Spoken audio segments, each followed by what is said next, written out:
እጅህን ስትከፍት ሕይወት ላለው ሁሉ መልካም ታጠግባለህ፣ መልካም ታጠግባለህ።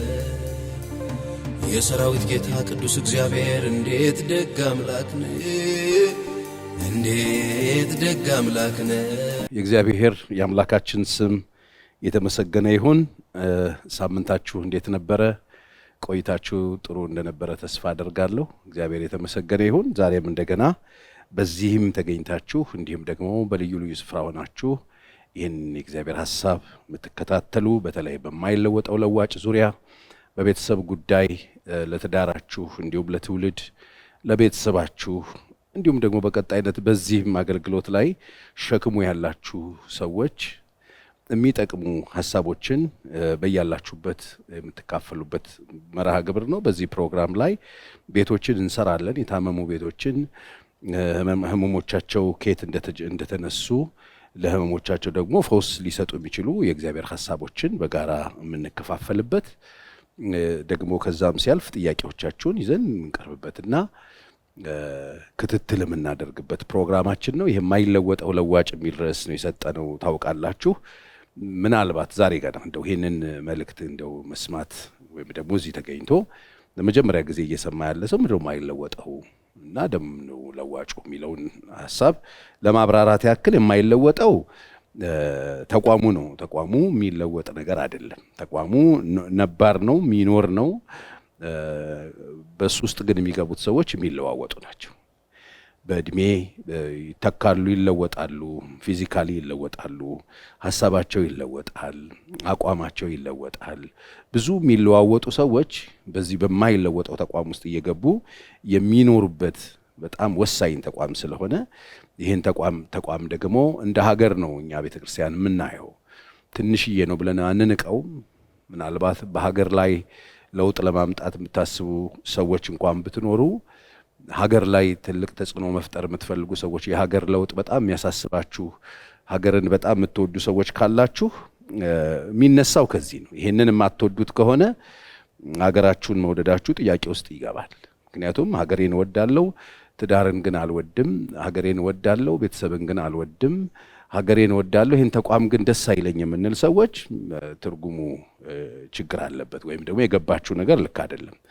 ቤቶች ማለት ትንንሽዬ ሀገር ማለት ናቸው። እነሱ ተደማምረው ነው እንግዲህ ሀገር የሚሰሩትና እኛ ለሀገር የምናዋጣው አስተዋጽኦአችን ጤነኛ ቤተሰቦች እንዲኖሩ የበኩላችንን ስራ ነው። እኔ በበኩሌ ይሄን ነው የምሰራው።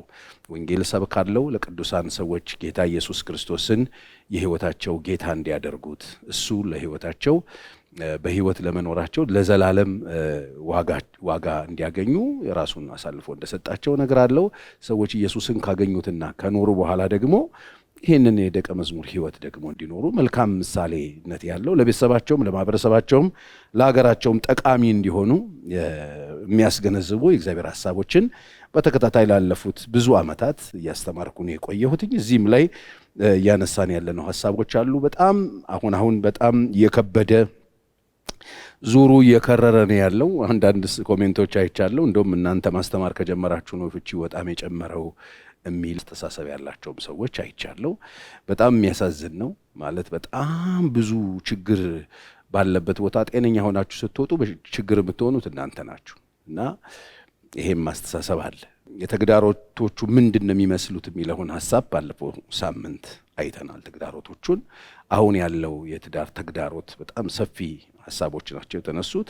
እነሱን አይተናል። ዛሬ የተወሰኑ ፖይንቶችን እናነሳለን። እንግዲህ የፈተናዎቹ ምክንያቶቹ ሰው እዚህ ተግዳሮቶች ውስጥ ሰዎች እንዲገቡ ይሄ የትዳር ጉዳይ ወይ የቤተሰብ ጉዳይ እንዲህ አይነት ፈተና ውስጥ እንዲወድቅ ያደረገው ምክንያት እንደ ቤተ ክርስቲያን አሁን እዚህ ፑልፒተም ላይ ቆምኩትኝ ቅዱሳን ወንጌል ምናምን ሰዎችን ነው የኔ ኦዲየንስ እናንተ ናችሁ። እንዲሁም ደግሞ ሌሎችም ይሰሙታል። ምንም ጥያቄ የለውም። እምነቴ ክርስቲያን ነኝ። እኔ እንደ ክርስቲያን ነው ማወራው እንደ መጽሐፍ ቅዱስ ሐሳብ ነው። እግዚአብሔር እንደተናገረው እግዚአብሔርን እንደሚሰማ በእግዚአብሔር ፊት እንደሚጸልይ ሰው ነው ማወራው። ስለዚህ የፈተናዎቹ ምክንያቶች ምንድን ናቸው? አመለካከቶቹ መበረዙ እውነት ነው ያመጣብን ብዙ ጣጣዎች አሉ። አመለካከታችን ተበርዟል። ባለፈው ብዙ ነገር ብያለሁ። ከጊዜ አንጻር ዛሬ አላደክማችሁም። እሱን አንስቼ ግን አሁን ያለበት ደረጃ ላይ እንዲደርስ ያደረገው ፈተናዎቹ ምክንያቶቹ ምንድናቸው? ቤተክርስቲያንን የሚያውክና የሚፈታተን ተግዳሮት ነው ይሄ። ምክንያቱም ቤተክርስቲያን በጣም ትልቅ መከራ ውስጥ እየገባች ነው ያለችው። ምናልባት እኛ መከራ የምንለው እንደ ቀድሞ ዘመን ቤተክርስቲያንን በወታደሮች ስትዘጋ ወይም ስደት መከራ ይሄን ወንጌል መስበክ አትችሉም ተብሎ ስንባረር ወይም ደግሞ የምናገለግልበትን ፍቃድ ስንነጠቅ መከራ እሱ ብቻ መስሎን ከሆነ በጣም በሚገርም ሁኔታ እሱን ክፍት አድርጎት ጠላት በሌላ መንገድ ነው ገብቶ ቤተክርስቲያንን ከፍተኛ የሆነ ስደትና መከራ ውስጥ እየከተታት ያለው። ስለዚህ በዓለም ላይ ያሉ ህዝቦች ሁሉ ሊያውቁት የሚገባ በዓለም ላይ ያሉ ህዝቦች ሁሉ ላይ ይሄ ፈተና ማያቆም ማያበቃ በጣም ከቀን ወደ ቀን ከሀገር ሀገር በጣም እየተባባሰ አንዳንዶቻችን እንደውም በጣም በክፋት በበለጡን ሀገሮች ሁሉ ምንቀናበት አይነት ሁኔታ እየተፈጠረ ነው ያለውና ምንድነው እንደዚህ አይነት መመሰቃቀል የፈጠረብን? የፈተናዎቹ ምክንያቶች ምንድናቸው?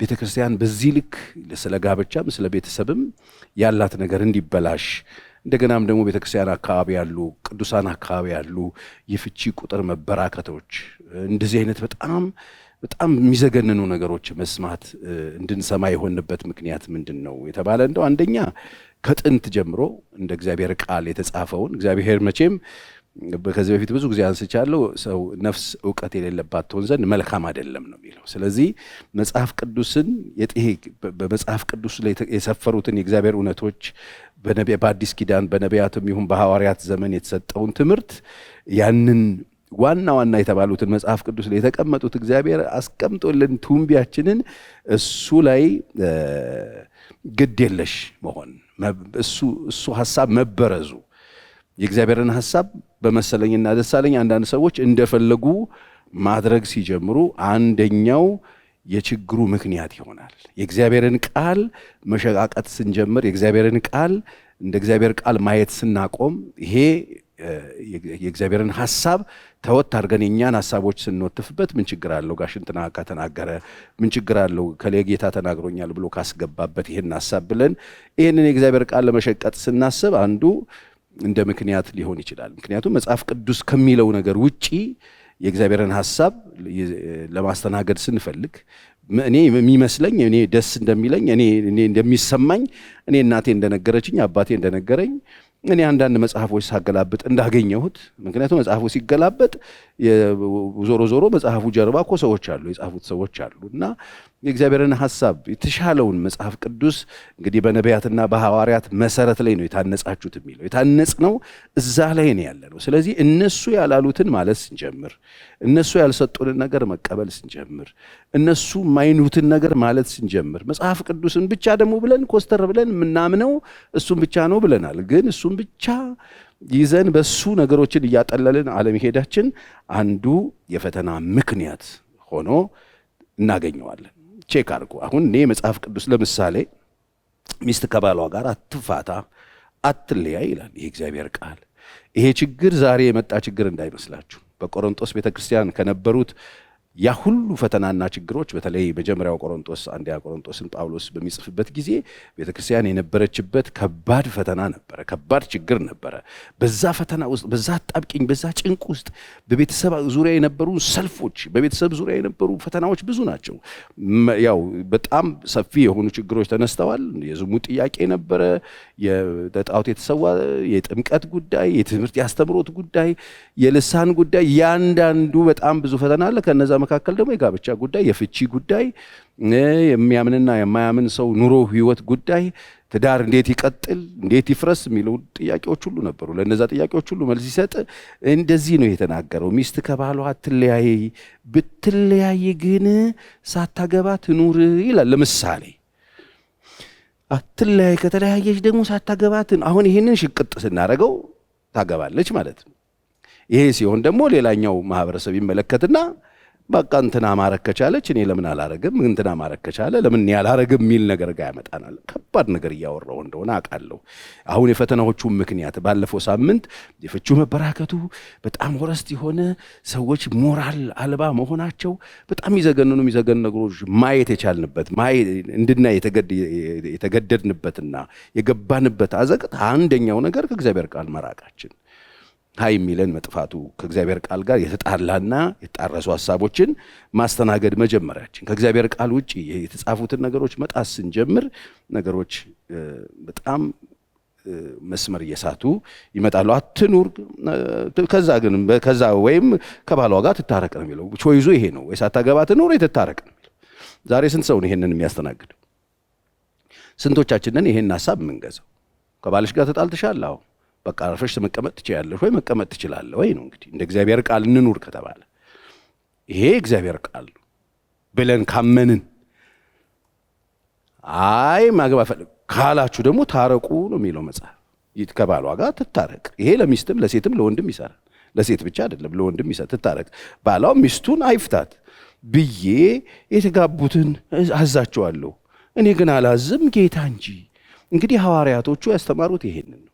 ችግር ገጥሟችሁ ፈተና ገጥሟችሁ ከተጋጫችሁና ከተለያያችሁ አርፋችሁ መኖር ትችላላችሁ። ምሳሌነት ያለው ህይወት ስክን ብላችሁ ስትር ብላችሁ ከብሽሽቅ የወጣ ህይወት እግዚአብሔርን ደስ የሚያሰኝ ህይወት መኖር ትችላላችሁ ወይ? አይ ካላችሁ ግን ታረቁ እንጂ ቀጣይ ሁለተኛ ሶስተኛ አራተኛ እያላችሁ ሂዱ አይልም። አሁን ስንቶቻችንን ይሄንን በቀላሉ እየበረዝ ነው እያበላሸ ነው የሚያመጣውን ጦስ ስለማናቅ በትውልዱ ላይ የሚያመጣው በቃ እንትና ፈቷል እንትና ፈቷል። ከዛ የፍቹ መበራከት የልዩነቱን ከዛ ያ ሞራል ተጠያቂነት የሌለበትን ህይወት የሚኖሩት ሰዎች የሚመጡበት አንዱ መንገድ ይሄ ነው። ስለዚህ ምክንያቱ አንዱ ይሄ ነው። ያንን በጣም ይዘገንን ወንድ ከወንድ ጋር ልጋባ፣ ይሄ በጣም ግድ የለሽነት ተጠያቂነት የሌለበት ህይወት የሚኖሩ ሰዎችን ያገኘነው አንዱ የጣስነው የእግዚአብሔርን ሐሳብ መበረዛችን ነው። በጌታ የተሰጡትን የቤተሰብ እምነት መለኪያ የሆኑትን የእግዚአብሔር ቃሎች እነዚህን እየሸራረፍንና እየቀየጥን መምጣታችን አንዱ ችግር ሆኗል። ለዚህ ምክንያት ብለን ካነሳን ይሄ ነው። ስለዚህ እግዚአብሔር ይሄ እንግዲህ ይሄንን አሁን ያልኩትን የእግዚአብሔር ሐሳብ እንደ ልባችን የምናደርግበት አንዱ ምክንያት መንፈሳዊ ስንጥቃት ሲገጥመን ነው። እንደ ክርስቲያን ጌታ ህይወታችንን ከሰጠነው በኋላ በእግዚአብሔር ቤት ከዳንን በኋላ የዘላለም ህይወት ካገኘን በኋላ የዘላለም ህይወት ባለቤቶች ከሆነን በኋላ ደቀ መዝሙር ሆነን ስንኖር የምንኖርበት የዚህ ፖሊሲ አለ። ለምሳሌ የውጭ ጉዳይ ፖሊሲያችን የተቀመጥንበትን ዓላማ መሳታችን ነው። አያችሁ መሰረታዊ የሆነ ደህንነት ጋር ስተት ውስጥ ስንገባ ወይ ዕውቀታችን ወይ ትምህርታችን የተበላሸ ሲሆን በህይወትና በኑሯችን ደግሞ እየተገለጠ የሚመጣ ነገር አለ። ይሄ ብርሃንነትና የጨውነት ስራችንን ስንተው ማለት ነው። እንደ እግዚአብሔር ቃል የተሰመረልንን በነቢያቱና በሐዋርያቱ እግዚአብሔር ያስቀመጠልንን የእግዚአብሔርን ሐሳብ የሚጋጭ ሐሳቦች እያስገባን ስንመጣ ለዚህ ችግር ሰለባ እንሆናለን። ይሄ እዚህ ችግር ውስጥ ደግሞ ምንድነው የከተተን ሲባል የብርሃንና የጨውነታችንን ስራ ስንፈታ የተቀመጥንበት ዓላማ የተቀመጥንበት እንደ ክርስቲያን ልንጋባ ብቻ የተቀመጥነው ለስራ ነው። ስራችን ደግሞ ብርሃን መሆን፣ ስራችን ደግሞ ጨው መሆን ነው። መጽሐፍ ቅዱስ ይሄን ነው የሚያስተምረው። የብርሃንነት ስራችን የጨውነት ስራችን ይሄ እየከሸፈ ሲመጣ እየተሸራረፈ ሲመጣ ይሄ ችግር መምጣቱ ማይቀር ነገር ነው። ትውልድ ማመጹ አይቀርም። ምክንያቱም ለምንድነው የተቀመጥንበት ዓላማ የእኔ ብርሃንነት ሲጠፋ የጨለማ እንግዲህ መጽሐፍ ቅዱስ ባንተ ያለው ብርሃን ጨለማ ከሆነ ጨለማው እንዴት ይበረታ ብሎ ነው መጽሐፍ ቅዱስ የሚናገር።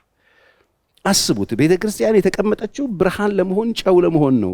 እንደ ቤተ ክርስቲያን እንደ ወንጌል አማኝ እንደ እግዚአብሔር ሐሳብ የተቀመጥንበት ዓላማ በግለሰብ ደረጃ ወጣቶች የምትሰሙ ከሆነ እንዲሁም ደግሞ ያገባችሁ በተለዩ ልዩ ስፍራ ያላችሁ ሰዎች ስትሰሙ አንደኛ የተቀመጥንበት ዓላማ ለማግባት ብቻ አይደለም፣ ብርሃን ለመሆን ጨው ለመሆን ነው።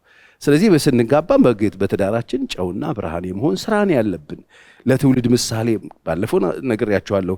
ትውልዱ አንዱ ምሳሌ ማጣት አደጋ ውስጥ ነው ያለው። ሞዴል የሚሆነውን ትውልድ አጥቶ ሰው ከፊቱ የሚያየው ሰው ስላጣ ይገምታል፣ ይመስለኛል፣ ደስ ይለኛል እያለ እንዲሄድ ይገደዳል ማለት ነው። ስለዚህ ሌላኛው የብርሃንነትና የጨውነት ተግባራችን መጥፋቱ እንደዚህ ይሄ ጉዳይ እየጠፋ መምጣቱ። አሁን ቤተክርስቲያን ቶሎ መመለስ ያለብን ነገር በዚህ ጉዳይ ነው። በቃ ታላቁ ተልእኮ ይሄ ነው። የተቀመጥንበት ወንጌል ይዘን ምድር ላይ ቤተክርስቲያን መስቀል ምናምን አብርተን ወንበር ደርድረን ሰው ሰብስበን ቁጭ ብለን ይሄንን መጽሐፍ ከፍተን ከሆነ ቁጭ ያልነው ስራችን ዋናው ስራችን ብርሃን መሆን ጨው መሆን፣ በእኛ ብርሃን ሰዎች ጌታን እንዲያዩት ማድረግ፣ በእኛ ጣዕም መስጠት ይሄም እየጠፋ የመጣውን ይሄም ምድሪቱ ላይ እየጠፉ የመጡ በጣም ወሳኝ የሆኑ ነገሮችን እንደገና መመለስ፣ ጣዕማቸው ወደ ክብራቸው እንዲመለሱ ማድረግ፣ ማህበረሰብ ውስጥ ገብተን ምሳሌ መሆን፣ የተበላሸው እንዳይበላሽ ማድረግ፣ እየጠፋ ያለው እንዳይጠፋ ማድረግ የኛ ስራ ነው። ስለዚህ ይሄ ደግሞ ብርሃንና ጨውነታችን ሲጠፋብን የመጣ ችግር ነው። ስለዚህ የፈተናው ምክንያቶች ባለፈው የነገርኳችሁ ፈተናዎች የመጡበት ምክንያት ይሄ ነው። ቤተክርስቲያን ከእግዚአብሔር ቃል መራቅ፣ መሸቀጧ፣ መቀላቀሏ። የሆኑ ሰዎች ይመጡና እኔ ይመስለኛል እንግዲህ ደስ ይለኛል እያሉ የሚደርቱብን ድሪቶ በእነሱ ምክንያት የሚመጣው በየዘመኑ የሚነሱ ጥያቄዎችን እንዳንመልሰው የሆነ የሚገራና የሚያስተካክል የእግዚአብሔር ቃል እያለ እንደሌለን መጽሐፍ ባለፈው ነግሬያቸዋለሁ። በሬ እኮ ጌታውን አህያም ጋጡን አወቀ ነው የሚለው። ስለዚህ ይሄ የሕዝቤ ግን አላወቀኝ ወልጄ ነበር ልጆች ብሎ መጽሐፍ ይናገራል። ስለዚህ የእግዚአብሔር ቃል የሚነግረን ይሄ ነው። እንግዲህ ደብዝዘናል። ብርሃናችን እየደበዘዘ ተጽዕኖአችን እየቀነሰ ይሄን ስል እንግዲህ ሁላችሁም ይገባችኋል ብዬ አስባለሁ። እኔ አሁን ይሄንን ስላልኩ አይደለም ቤተክርስቲያን እንደዚህ እየሆነች ያለችው። እኔ እንዲህ ስላልኩኝ ቤተክርስቲያን አደበዘዝም። ስለደበዘዘች ግን ደብዝዛለች። ተጽዕኖዋ ግን ቀንሷል። ትናንትና የነበሩት እኛ ከመምጣታችን በፊት የነበሩት አባቶች የነበራቸው ተጽዕኖ፣ ቤተክርስቲያን ከዚህ በፊት የነበራት ተጽዕኖና ክብር የነበራት ተቀባይነት የነበራት በማህበረሰብ ውስጥ የነበራት ዋጋ አሁን አለ ወይ ብሎ መጠየቅ በጣም ጥሩ ነው። እንደው ዝም ብሎ ይሄን ነገር በተነሳ ቁጥር ዝም ብሎ መንኳኳት ትርጉም የለው። መንኮሻኮሻችን ትርፍ አያመጣም። የሚሻለው ከወደቅንበት ተነስተን አቧራችንን አራግፈን ወደ ክብራችን መመለስ ነው። ወደ ክብር ለመመለስ እኛ የምንፈጥረው ምንም ነገር የለም። ወደ እግዚአብሔር ቃል እውነት መመለስ አለብን። የእግዚአብሔር ቃል እኛን ያስቀመጠበት ቦታ ላይ ተቀምጠን ለዛ ነገር ዋጋ መክፈል አለብን። በእውነት ጌታ ኢየሱስን እየመሰሉ ሊኖሩ የሚወዱ ቢኖሩ ይሰደዳሉ ይላል። ያን ጊዜ ስንሰደድ ክብር ይሆናል። ያን ጊዜ እግዚአብሔርን ሐሳብ ይዘን አናስነካም፣ ይሄ ባውንደሪ በፍጹም አይታለፍም፣ የእግዚአብሔር ሐሳብ ነው ብለን ስንቆም ወደ ክብሯ መመለስ የምንችልበት እድል እናገኛለን። አሁን ግን አደገኛ ነገር ውስጥ እየገባን ነው ያለን። ሌላው ቤተክርስቲያን እንግዲህ ከእግዚአብሔር የተላከች መሆኗን በምንም ምክንያት መርሳት የለብንም። በቃ በምንም ምክንያት ቤተክርስቲያን የሆነ ገዢ ፓርቲ ወይም መንግስት ያስቀመጣት ስራ ልትሰራለት የተመደበች ሚኒስቴር መስሪያ ቤት አይደለች። ከእግዚአብሔር የተቀመጠች እንደሆነ የምትሰራው የእግዚአብሔርን ስራ እንደሆነ እግዚአብሔር ዋጋ የሚሰጣቸውን ነገሮች ዋጋ ሰጥታ ለነዛ ነገሮች ተጠንቅቃ እነሱ ነገሮችን የሚጠብቁ ሰዎችን እያፈራን ለዛ ነገር መስዋዕት የሚሆኑ ሰዎችን እያፈራን በጽናት የሚቆሙ ሰዎችን መፍጠር ስራ ነው የቤተ ክርስቲያን ስራ። እንግዲህ በምንም ታምር መርሳት የሌለብን ነገር ይሄ ነው። የክርስቶስ ናት ካልን ቤተ ክርስቲያን ባለቤቷ እሱ ነው። ስለዚህ የተላክን መሆናችንን መርሳት የለብን። ለምንድነው የተላክን? ሂዱና መጽሐፍ ቅዱስ የተራራውን ትምህርት ቼክ አድርጉ። ለምንድነው የተላክን ነው? ብርሃን እንድንሆን፣ ጨው እንድንሆን። በከፍታ ላይ በተራራ ላይ ያለች ከተማ ልትሰወር አይቻላትም። በሁሉ ዳይሬክሽን ምንታይ እንድንሆን፣ መደበቅ እንዳንችል፣ ሰው የሚያያት ሰው ተመልክቷት ብርሃኗን የሚያይባት፣ ሰዎች መጥተው ከጨለማ የሚወጡበት፣ ጣዕም ያጣው ህይወታቸው ጣዕም የሚያገኝበት፣ ትርጉም አልባ ህይወታቸው ትርጉም የሚያገኝበት፣ ከወደቁበት የሚነሱበት፣ ከሳቱበት የሚመለሱበት፣ የህይወት አቅጣጫና ካርታ የጠፋባቸው ሰዎች የህይወታቸውን አቅጣጫ የሚያገኙበት፣ ሰላም የሚያገኙበት፣ ረፍት የሚያገኙበት፣ ከጠፉበት ከተቅበዘበዙበት ከየመንገዱ መጥተው የነፍሳቸውን እረኛና ባለቤት የሚያገኙበት ቦታ ናት ቤተክርስቲያን እንጂ ቤተክርስቲያን መጣ የምትጠፋበት፣ ሰው በቶ አቅጣጫ የሚጠፋበት፣ ትርጉም የሚያጣበት አይደል። እንደሱ አይደለም። ስለዚህ የት ነው ያላችሁት? ቤተክርስቲያን ስትኖሩ የህይወታችሁን አቅጣጫ ታገኛላችሁ። ለምን እንደምትኖሩ ታውቃላችሁ። ለማን እንደምትኖሩ ታውቃላችሁ። እንዴት እንደምትኖሩ ትማራላችሁ። በቃ የቤተክርስቲያን ስራ ይሄ ነው። ስለዚህ ያላችሁበት ቦታን ቼክ አድርጉት። ለምን እንደምትኖሩ ታውቃላችሁ ወይ? ለማን እንደምትኖሩ ታውቃላችሁ ወይ? እንዴት እንደምትኖሩ እየተማራችሁ ነው ወይ? በቃ እነዚህ ነገሮች የሌሏት ቤተክርስቲያን ልትሆን አትችልም። ሺህ ጊዜ ሚሊዮን ለምን ቁጥር ሲጨምር አይኖርም፣ ትርጉም የለው። ለማን እንደምትኖር ለምን እንደምትኖር እንዴት እንደምትኖር ማታውቅ ከሆነ ትርጉም የለው። ይሄ ቤተክርስቲያን ናት። ቤተክርስቲያን ከእግዚአብሔር የተላከች ናት። ቤተክርስቲያን የእግዚአብሔርን ስራ ትሰራለች። ቤተክርስቲያን እግዚአብሔር የወከላት የእግዚአብሔር ድምፅ መገኛ፣ ቤተክርስቲያን የእግዚአብሔር ሐሳብ ማለፊያ ቤተክርስቲያን የእግዚአብሔር ልጆች መሰብሰቢያ፣ የእግዚአብሔር ልጆችን የሚሰሩበት፣ የእግዚአብሔር ሰዎች የሚፈጠሩበት ቦታ ነው። የእግዚአብሔር ልጆች ከወደቁበት የሚነሱበት፣ ተልኳቸውን የሚያገኙበት ቦታ ነው። ቤተክርስቲያን ብርሃንና ጨው የሆኑ ሰዎችን የምታመርት ናት። ነገረኛና ችግረኛ፣ በሽተኛ፣ ችግረኛ ስል ችግር ያለባቸው ሰዎች አላልኩም። በቃ በሽተኛ፣ ለሀገር ድቅ ፍርሃትና ስጋት የሆኑ ሰዎች፣ በትውልድ መካከል ጠብና ጥል የሚዘሩ ሰዎች፣ ሽብር የሚሰሩ ሰዎች፣ ቤተክርስቲያን ትውልድ እየወጡ የሚያበሽቁ ሰዎች መፈልፈያ አይደለች። ስለ ስራችን ይሄ ነው። በቃ ይሄ ነው። ኢየሱስ እኮ መጥቶ የሰራው ይሄንን እንጂ ሆዳም ለመሰብሰብ አይደለም። ሆዳሞቹማ ተበትነዋል እኮ። የመጨረሻ ላይ ሪፖርት ሲያደርግ እኮ 11 ሰው ነው ገቢ ያደረገው። ይሄው የሰጠኝ እነዚህ ነው። እነዛ የሉም። በቃ ለሆድ ነበር የመጡት። ወገኖቼ ቤተክርስቲያን ማን እንደላካት ማወቅ አለብን። የተላክነው ደግሞ የእግዚአብሔርን ሐሳብ ለማስጠበቅ። ሁሌ ነግራችኋለሁ። አንደኛ በጣም የኔ የሚለው ነገር ቤት ነው። ቤት ውስጥ ነው ሀገር የምትሰራው። ቤት ውስጥ ነው ተቋም የሚፈጠረው። ቤት ውስጥ ነው ልዩ ልዩ ዓለም ላይ የምታዩቸው ነገሮች ሁሉ የተፈጠሩት። መጀመሪያ ሲኒየራቸው ቤት ነው። ከዛ ቀጥሎ ደግሞ ቤተ እምነት።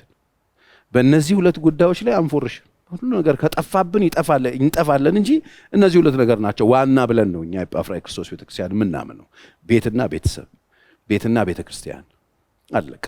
እነዚህ ሁለት ነገሮች ላይ ቆፍጠን ብለን እንደ እግዚአብሔር ቃል ከሰራን ትውልዱ መፍትሄ የሚያገኝበት፣ ይሄ ከሚያቃስትበት ነገር ውስጥ የሚወጣበት እድል ያገኛል። ስለዚህ የፈተናው ምክንያት አንዱ ይሄ ነው።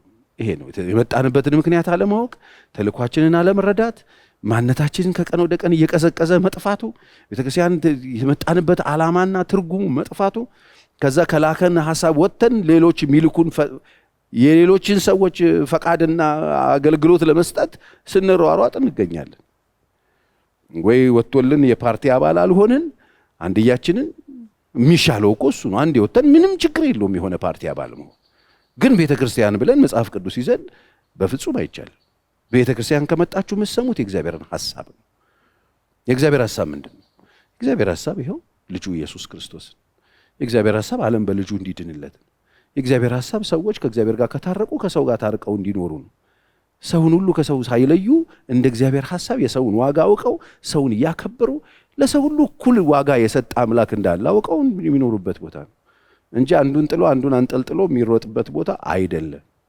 ደሃ ሀብታም እየተባለ የሚከፋፈልበት ቦታ አይደለም። ቤተክርስቲያን በብሔር ብሔረሰብ የምትከፋፈል ቤት አይደለችም። ቤተክርስቲያን አንድ ደም ፈሶ የሁሉም ዋጋ ያደም የሆነበት፣ ለሁሉም የተሰጠው እግዚአብሔር የከፈለው ዋጋ እሱ መሆኑ ታውቆ ሰው ሁሉ በስርዓት የሚኖርበት ቦታ ነው። ስለዚህ ይህንን ከቀን ወደ ቀን እየቀዘቀዘ መምጣቱ፣ ተልኳን የተቀመጠችበትን ማጣቷ ችግር እየሆነ መጥቷል።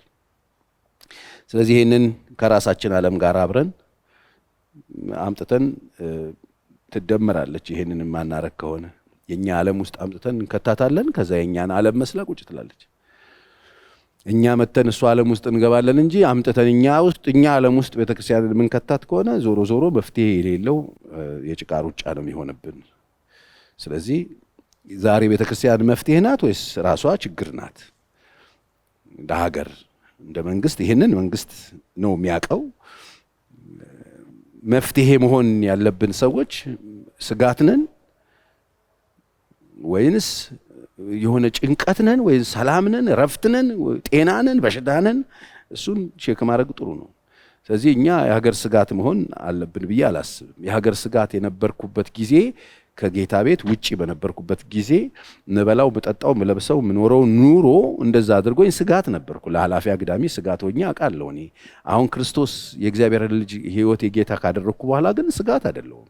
ሰው እኔን ሲያገኘኝ ሊነጥቀኝ ነው፣ ሊዘርፈኝ ነው፣ ሊደበድበኝ ነው፣ ሊደፍረኝ ነው ብሎ እኔን አይሰጋኝም። እንደሱ በፍጹም አልሰጋም። ምክንያቱ ደግሞ አንድ ነው። የተቀመጥኩበትን ዓላማ አውቃለሁ፣ የማን እንደሆንኩ አውቃለሁ፣ ለማን እንደምኖር አውቃለሁ።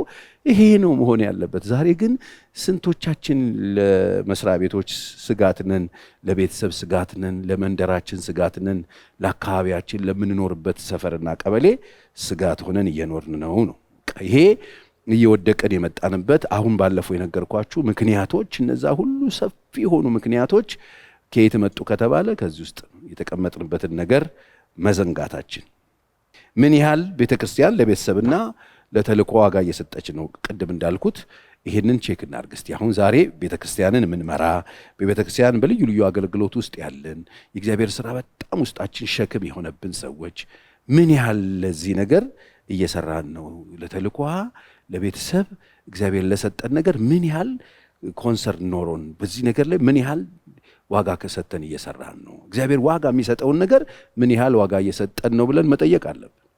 እውነት እግዚአብሔር አሁን በጣም ዋጋ የሚሰጠው ነገር ምንድን ነው የሚመስለን? የእኛን ህንጻችንን ነው ዋጋ የሚሰጠው? የእኛን ወንበራችንን ነው በጣም ዋጋ የሚሰጠው? የእኛን ፑልፒተ ምንጣፋችንን ነው? ምን ያህል ነው ለእግዚአብሔር ሐሳብ እግዚአብሔር ትኩረት ለሚሰጥበት ጉዳይ ትኩረት እየሰጠን ያለ ነው ብለን በተለይ የምናገለግል ሰዎች መጠየቅ አለብን። ክርስቲያኖችም ምን ያህል በዚህ ጉዳይ ትኩረት ከሚሰጡ ሰዎች ጋር እየሮጥኩ ነው? በዚህ ነገር ላይ ምን ያህል እየሰራ አይ ነው እንዳሉ አውቃለሁ፣ በጣም እንዳሉ አውቃለሁ፣ ድሮም አውቃለሁ፣ አሁንም አውቃለሁ። ግን በአመት 1 እና 2 ጊዜ ነው በተለይ ቤተሰብ ፕሮግራም የሚታሰበው። አንዳንዶቹ በአመትም እኔ እንጃ። ግን ነው ወይ ነው ስንቶቻችን ትዝ የሚል? አንዳንድ ጊዜ ስለ ጋብቻ የምናስበው ሰርግ ያለቀን ነው ስለ ጋብቻ የሚሰበከው ብዙ ቦታ ላይ። እኛ እንኳን በዚህ ጉዳይ በየሳምንቱ ስንሰጥ ምንድነው ይሄ ነገር ምናምን የሚሉ የሚገርሙ ሰዎች አሉ። ዞሮ ዞሮ ምን ያህል ቤተክርስቲያናችን ለቤተሰብ ዋጋ ትሰጣለች፣ ምን ያህል ቤተክርስቲያናችን ለተልኳ ዋጋ ትሰጣለች ብሎ መጠየቅ ጥሩ ነው። ምናልባት እኛ ተልኮ የሚመስለን ያንን ዛራ ምንልበትን ስፒከር ይዘን በየአደባባዩ ምንጮሆ ጩኸት መስሎን ከሆነ እሱ አይመስለኝም። በሱ መንገድ አይደለም። ህይወታችን ሌላ ነገር እየሸተተ ወሬያችን ሌላ ቢሆን ትርጉም የለውም። አለበለዚያ አይሆንም፣ በቃ አይሆንም።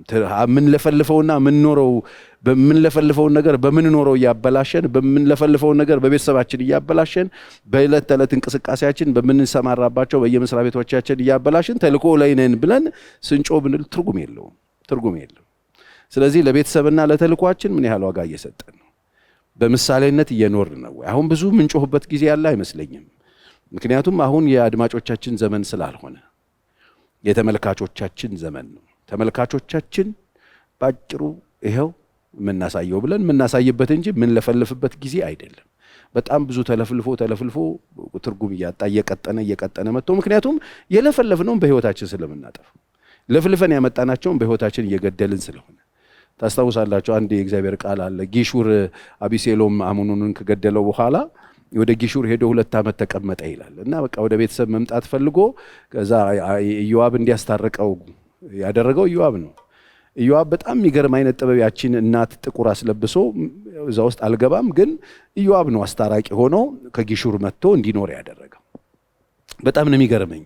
መጥቶ ዊዝደም ተጠቅሞ አስቦ አሰላስሎ ተጠንቅቆ ያንን ሰው ወደ ቤት እንዲመለስ አስደርጎት ኢዮአብ ነው አቢሴሎምን ያስገደለው።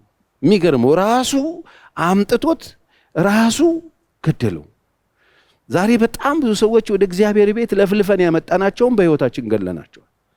ኢዮአብ አመጣው ያንን ዊዝደም ተጠቅሞ ያቺን ሴት ጥቁር አልብሶ ልጆቼ እንደዚህ ተገዳድለው እንደዚህ ሆኖ እንደዚህ ብሎ አባትየውን በዊዝደም በፍጹም በልጁ ሞት አዝኖ ስለነበረ በጥበብ ወደ ቤት አስመለሰው። ኢዮአብ ግን ልጄን አደራ እንዳትገሉብኝ እያለ ሄዶ እንዲገደል ያደረገው ኢዮአብ። ወገኖቼ በእኛ ጩኸት ያመጣናቸውን ስንቶችን በህይወታችን ገለናቸው ይሆን? ሰብከው ቤታቸው ሰብከው ወደ ቤተክርስቲያን ሰብከው ወደ አጥቢያ ቤተክርስቲያን አምጥተውን ኖረው የገደሉን የሉም ወይ?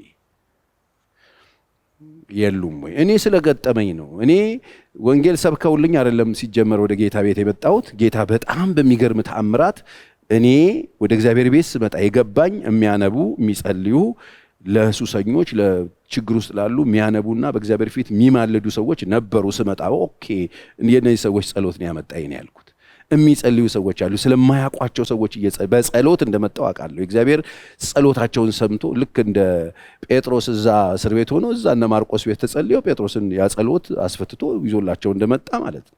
እኔ በጸሎት ተፈትቼ ወደ ቤቱ ስመጣ እዛው ቤት ውስጥ ያገኘዋቸው ሰዎች ናቸው ሊገሉኝ የሚፈልጉ የነበሩ፣ ሊያጠፉኝ የሚፈልጉ ሰዎች፣ ጸልየው መቀበል የማይችሉ ሰዎች፣ የመጣው ጸልየው ያመጡትን የሚገሉ መስክረው ያመጡትን በህይወታቸው የሚገሉ ብዙ ሰዎች አሉ። እግዚአብሔር ሆኖ እንጂ ወደ ጌታ ቤት መጥቼ ያየሁት ነገር ስንት ጊዜ ገሎ ስንት ጊዜ አጥፍቶኝ ነበር። ዞሮ ዞሮ ምን እየነገርከን ነው ካላችሁ ምን ያህል ዋጋ እየሰጠን ያለ ነው ለቤትና ለተልኳችን።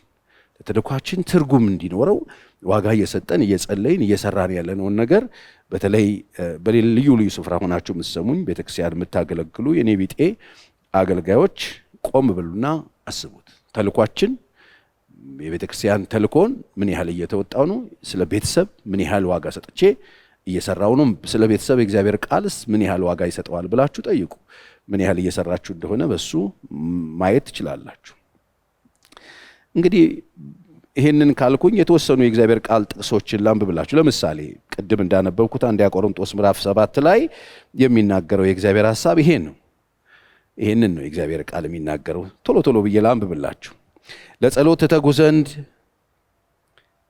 ምዕራፍ 7 ቁጥር 5 ለምሳሌ ለጸሎት ትተጉ ዘንድ ተስማምታችሁ ለጊዜው ካልሆነ በቀር እርስ በርሳችሁ አትከላከሉ፣ ራሳችሁን ስላለመግዛት ሰይጣን እንዳይፈትናችሁ ደግሞ አብራችሁ ሁኑ ይላል። አሁን ለምሳሌ ባልና ሚስቶች እርስ በርሳችሁ በዚህ አብራችሁ መሆንን አትከላከሉ።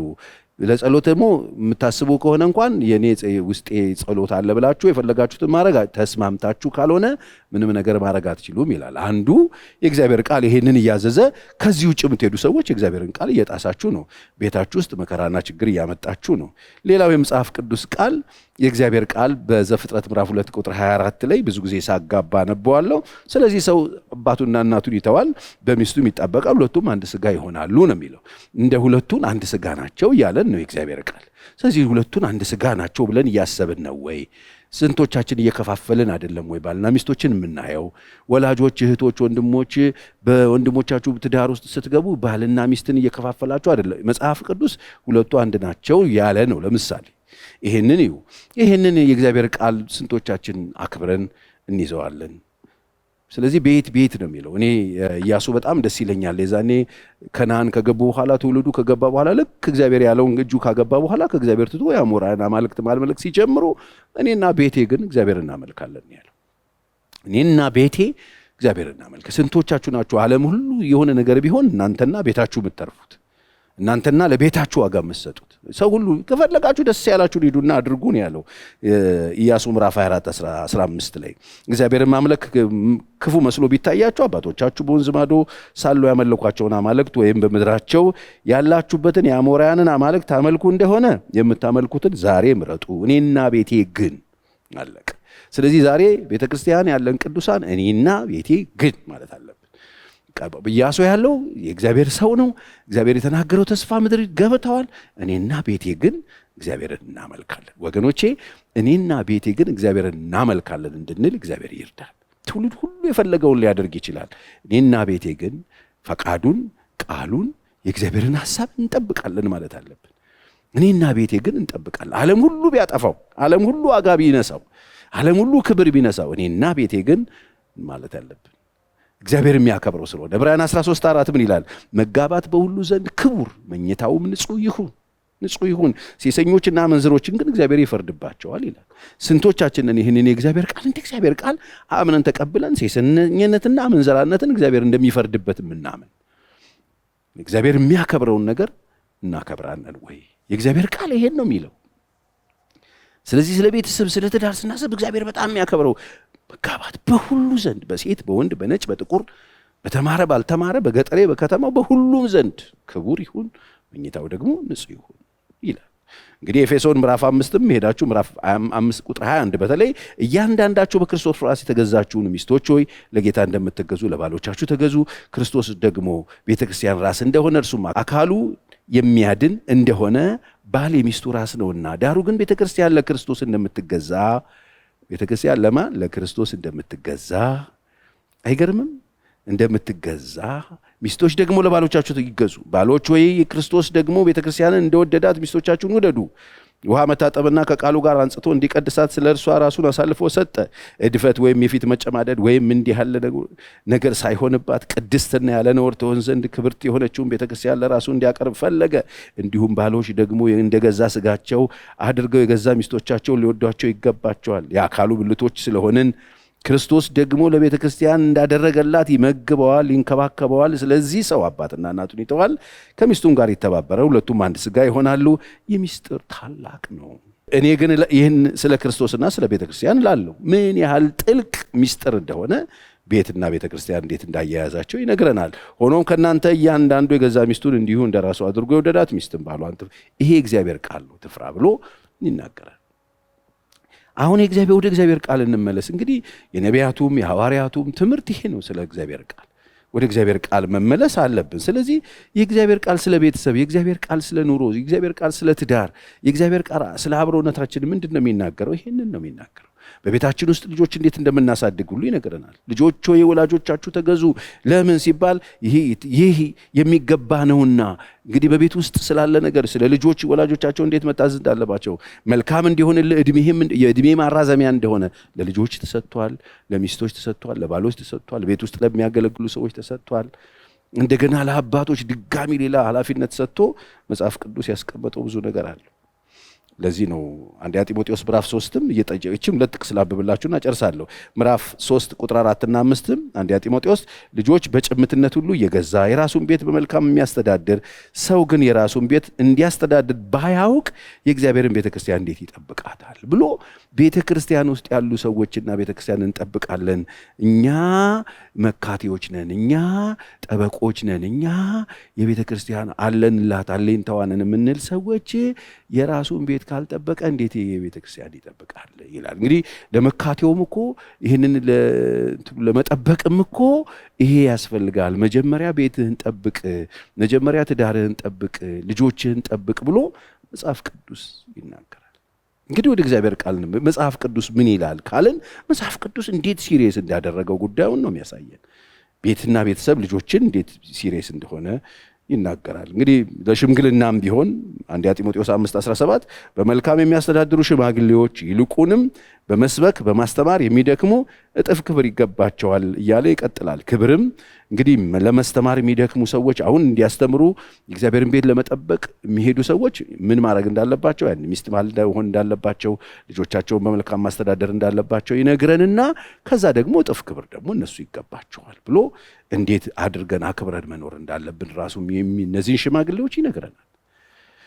ስለዚህ ምንድነው ዛሬ ፓስተር ቸር የምትነግረን? የፈተናዎቹ ምክንያቶች ከእግዚአብሔር ቃል መራቃችን፣ የእግዚአብሔርን ቃል መሸቀጣችን፣ የእግዚአብሔርን ቃል እንደፈለግን ለማድረግ መሞከራችን፣ ይሄን ዘላለማዊ የእግዚአብሔር ሐሳብ ዘመናዊ ለማድረግ መጣራችን፣ ይሄን ደግሞ የሚጥሩ ሰዎች ተምረናል የሚሉ ሰዎች፣ እናውቃለን የሚሉ ሰዎች፣ ሰልጠነናል የሚሉ ሰዎች መሆናቸው ይህንን ጉዳይ ይዘው መጥተው የእግዚአብሔር ቤተክርስቲያንን ክርስቶስ ያስቀመጣትን ቤተክርስቲያን የእግዚአብሔርን ሥራ ለመስራት የመጣች ቤተክርስቲያን ከተልኳ ማጉደላቸው፣ ከተፈጠረችበት ዓላማ ከምትኖርበት ዓላማ እሷን ማውጣታቸው፣ የእግዚአብሔር ቃል ስለ ቤትና ስለ ቤተክርስቲያን የሚለውን ነገር መሸቀጣችን ብዙ ዋጋ እያስከፈለን ነው። ስለዚህ በማይለወጠው ለዋጭ ዙሪያ ቤታችንን ለመታደግ የምንፈልግ ከሆነ ቢያመንም እግዚአብሔር ሆይ ጸጋን ስጠኝ እርዳኝ ብለን ከመሰለኝና ደሳለኝ ወተን ቃሉ ምን ይላል? ለእግዚአብሔር ቃል መልስ አለው ነው የምትለው ለኛ ቤት? የስ ማመን ከማያምን ጋር እንኳን የሚያምንና ማያምን እንኳን ቤት ውስጥ የእግዚአብሔር ቃል መልስ አለው። እንዴት መኖር እንዳለባቸው ጸጋ እየጠየቅን ሐኪሙን እየጠየቅን ባለቤቱን እየጠየቅን በፊቱ ብንሆን መድኃኒትን ይሰጠናል። የሰራዊት አምላክ እግዚአብሔር ቤታችሁን ይፈውሰው። እንግዲህ ሸክም እንዳላችሁ አምኜ እናንተም ባለ ሸክም ነን ብላችሁ በዚህ የተሰየማችሁም እንዲሁም በልዩ ልዩ ስፍራ ሆናችሁ የምትሰሙም ስለ ቤት አንዱ ፈተናና ችግር የሆነው ነገር ከቃሉ ጋር መለያየታችን ከተልኳችን ውጭ ሆነ። ስለዚህ እኔ ዛሬ የተቀመጥኩበትን ዓላማ ለመፈጸም ፈቃደኛ ነኝ። ፓስተር ቸር እግዚአብሔር እንዲረዳኝ ይፈልጋለሁ የምንል ሰዎች አብረን እንድንጸልይ ጠይቃቸዋለሁ። አብረን እንጸልያለን። እጆቻችንን አንስተን በእግዚአብሔር ፊት እንደዚህ ብለን እንጸልያለን። እግዚአብሔር አባቴ ሆይ ስለ ረዳኸኝ አመሰግንሃለሁ። በዚህ ምድር ላይ የምኖረው አንተ በሰጠኸኝ ሕይወት፣ አንተ በሸለምከኝ ሕይወት ለአንተ እንደሆነ ገብቶኛል። ከተልኮዬ ውጪ በተንቀሳቀስኩበት፣ በሰራውበት፣ ባደረግኩበት ሁሉ ይቅር በለኝ። ዛሬ እንደ ቃልህ አንተ ዋጋ የምትሰጠውን ዋጋ ሰጥቼ፣ አንተ የምትንቀውን ንቄ፣ አንተ የምታከብረውን አክብሬ እስከ መጨረሻ ድረስ ጸንቼ እንድቆምልህ እርዳኝ። አንተ በምትሰራበት ጊዜ ያንተ ገንዘብ እንደሆን በኢየሱስ ስም አግዘኝ። የቃልህ እውነት፣ የቃልህ ፍቺ ሕፃናትን ጠቢባን ያደርጋልና ጠቢብ አድርገኝ፣ አስተዋይ አድርገኝ። ይህን ስለምታደርግልኝ አመሰግንሃለሁ። በኢየሱስ ስም እኔ ብርሃን ነኝ፣ እኔ ጨው ነኝ፣ እኔ ምሳሌ ነኝ። በጌታ በኢየሱስ ስም ከተልኮዬ የሚያዘገየኝ ነገር የለም። በኢየሱስ ስም አሜን። እግዚአብሔር ይባርካችሁ።